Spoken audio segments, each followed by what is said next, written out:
खामगाव 13 व्यावसायिक प्रतिष्ठानची तपासणी, घरगुती गॅसचा गैरवापर उघड, 5 सिलेंडर जप्त.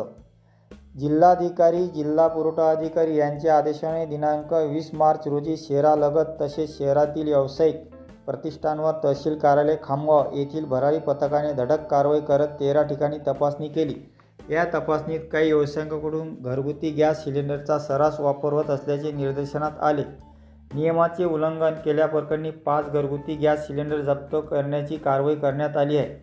महसूल पुरवठा विभागाकडून करण्यात आलेल्या या मोहिमेमुळे व्यावसायिक वर्तुळात खळबळ उडाली आहे. घरगुती गॅसचा व्यावसायिक कारणासाठी वापर करणे हा नियमभंग असून त्यामुळे शासनाला आर्थिक नुकसान होते तसेच पुरवठा व्यवस्थेवर परिणाम होते. याच पार्श्वभूमीवर कारवाई करण्यात आली.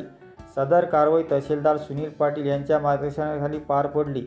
यामध्ये पुरवठा निरीक्षण अधिकारी रोशनी फुलझेले, नायब तहसीलदार शिरीष वसावे, पुरवठा निरीक्षक RM ठाकरे, मंडळ अधिकारी सुरेश काळभागे व ग्राम महसूल अधिकारी राहुल चौधरी यांनी सहभाग घेतला.